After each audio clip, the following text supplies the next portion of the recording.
faut refaire le maquillage ou... Non, ça va, c'est bon, tout va bien. Comment se déroule le quotidien? Donc, Mallory est très régulée par son horloge biologique. C'est-à-dire que quand elle est fatiguée, il faut dormir. Quand elle a faim, il faut manger. Ça, c'est un peu comme tout le monde. Oui, mais voilà, à des heures très précises. Et quand on ne suit pas à ces heures très précises, ben on va droit à comment dire, au petit caractère de Mallory qui est un peu comment t'avais dit toi J'ai dit plein de choses. Oui, mais qui est irascible, mais... Ah ouais, très irascible. Voilà, quand tout va bien, elle est ça prononcée, va. elle peut devenir très irascible quand on va pas dans son sens. Quand on va pas dans son sens et quand voilà, on est... Généralement, elle se lève entre 6h30 et 7h, quel que soit le jour. Quel que soit le jour. Quelle que soit la rentrée et quelle que soit la mise au lit. Entre 17 et 18h, enfin durant 18 et 19h le soir, au maximum, elle aime bien aller dormir. Mais entre-temps, faut s'en occuper, quoi. Donc, dès le réveil, il y a d'abord un petit moment câlin avec elle. Généralement, c'est moi qui m'occupe du biberon du matin, parce qu'elle aime bien son biberon. Oui. Et puis après, pendant que maman l'habille, il y a les soins de toilette, mais tout bêtement, la toilette, faut pas seulement la poser sur le pot. C'est équivalent à un tétraplégique. Oui. Dans le sens que pour faire ses besoins, il faut l'aider. Il faut stimuler. Il faut stimuler. Donc c'est pas facile, ça c'est quelque chose que... Psychologiquement, c'est pas facile. Ça à ma femme. Ouais. Psychologiquement, c'est quand même c'est un gros truc, ouais. C'est déjà ce que j'aime pas beaucoup faire avec elle. Mais ça va, elle, ça ne la gêne pas, évidemment. Et puis elle ne voit pas... Voilà, elle comprend que c'est pour l'aider. Et puis c'est nous qui être obligés d'aller voir si le caca il veut bien sortir, c'est pas ce qu'il y a de plus réjouissant, on préfère donner à manger, quoi. Donc elle a vraiment besoin d'une aide pour tout, s'habiller, manger, se coiffer, même aller faire ses besoins. Elle est incontinente, donc elle a des loges tout le temps, elle en aura toujours. Il y a moyen de voir, enfin avant, il y avait moyen de voir si elle avait besoin de faire caca, il fallait vite la mettre sur le pot, maintenant... elle a passé ce stade.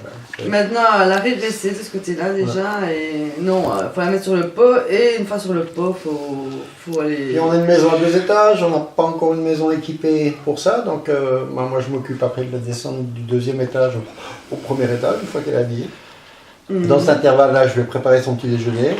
Elle a des médicaments à prendre avec son petit déjeuner. Ça aussi, c'est une deuxième partie entre elle et moi le matin. La mise des attelles.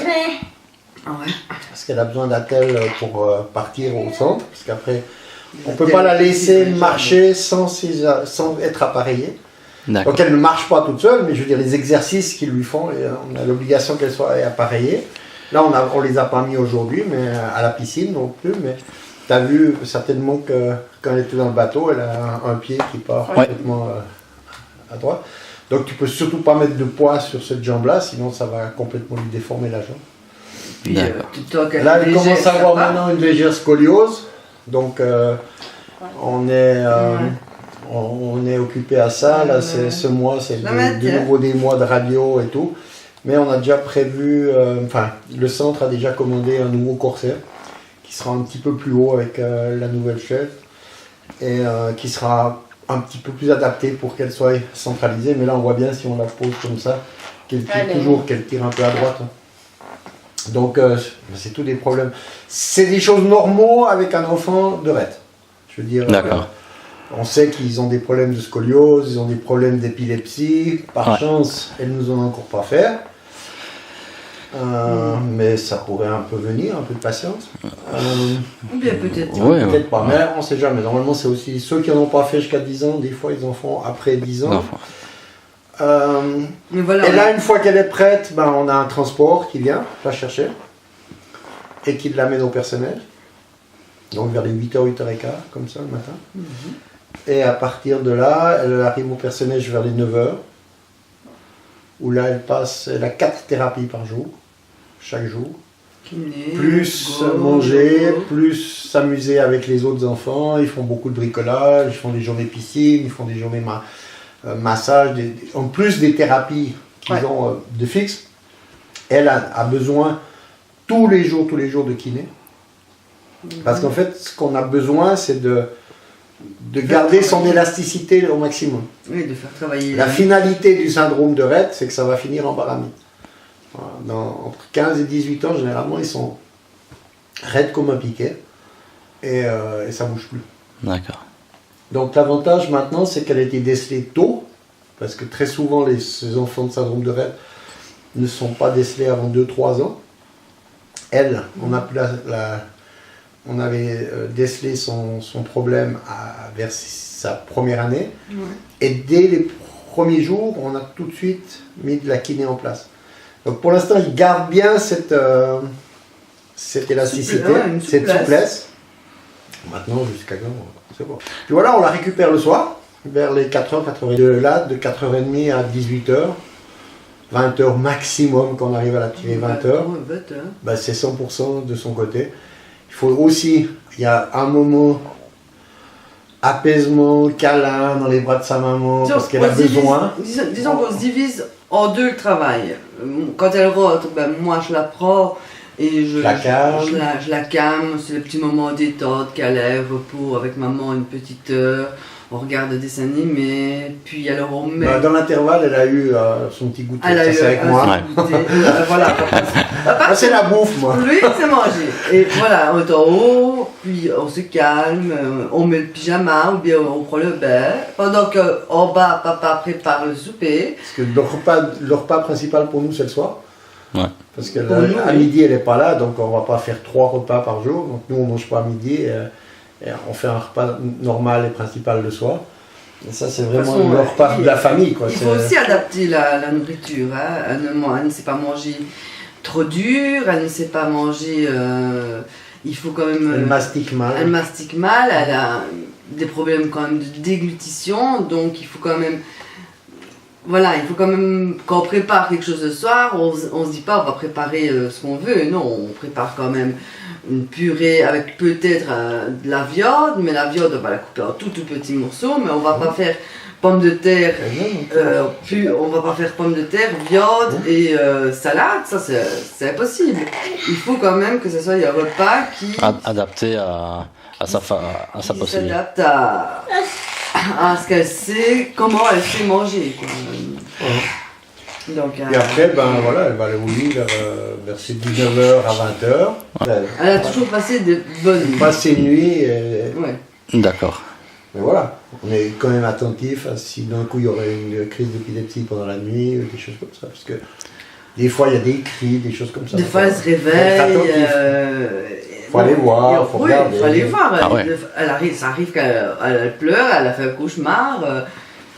Et comme tous les enfants, elle fait des cauchemars, elle pleure, on va voir, mais très facile à calmer, un petit câlin, un petit doudou, des bisous, à rassurer. Des situations un petit peu plus stressantes qu'avec un enfant dit normal ou pas forcément plus... Dans son cas, on s'attend toujours à une crise d'épilepsie. Ou on ne sait pas ce qui se passe. Une crise d'épilepsie, tu ne peux la soigner que lorsque tu en as fait une et que tu sais l'intensité qu'elle a eue. Tant qu'il n'y a pas eu ça, on n'aura jamais de médicaments en prévention de la crise d'épilepsie. Ouais. Donc pour l'instant, on a fait de nombreux examens neurologiques.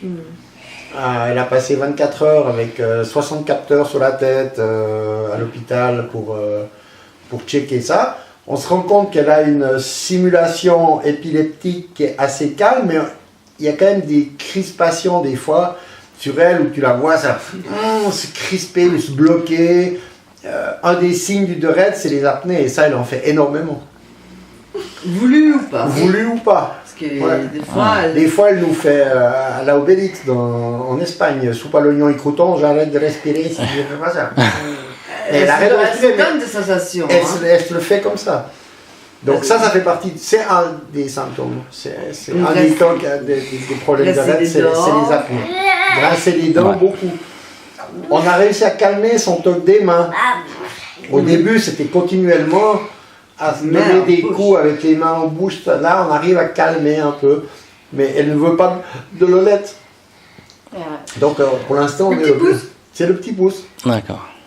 Donc voilà, c'est avec ça qu'il faut jouer, quoi. Mais Comme je disais, on joue avec ce qu'elle sait faire et ce qu'elle accepte pour s'en servir, pour diminuer ce qui des fois ne va pas, quoi.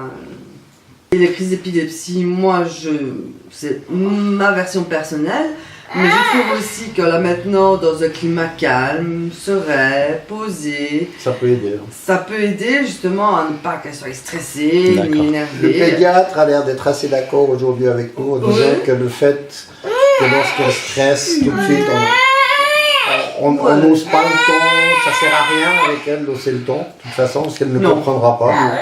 Au contraire, ça va encore plus la stresser ou la bloquer. On peut, Faut la faire rigoler, on peut faut la faire calmer par rapport à ça. dire d'arrêter, arrête, mais il faut Voilà. Faut pas commencer à aller dans des dialogues ni quoi que ce soit. On part du principe qu'elle n'a une compréhension. une compréhension que d'un enfant de 2 ans. Mhm. Et que toute sa vie, ça sera ça. Elle va rester avec un âge mental de 2 ans. Donc il faut être concis, et quand même quand elle fait des choses inacceptables, inacceptables dans le sens où des fois elle va taper ou elle va réclamer à manger, ben, on peut lui dire d'attendre, d'arrêter, stop, mais pas commencer à lui dire Mallory, on va manger dans 5 minutes, tu attends un petit peu. Là, Ouais, voilà, elle ouais. s'en fiche complètement.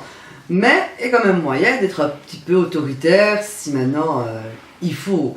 Maintenant, c'est une petite fille très gentille. Nous, l'autorité avec Mallory, c'est pas notre truc. Oui, mais bon, disons, c'est une fille tellement gentille. Si elle, Elle est calme, Voilà. elle est câline, elle te regarde, elle te fait éclater de rire, elle a des, C'est dur aussi. elle a c'est des vrai limites que- qui sont tellement improvisées. Tu la vois quand elle mange à table le soir à la maison, combien de fois elle te met sur sa main à te regarder comme ça, comme si elle t'écoutait converser, c'est à mourir de rire. Ça fait.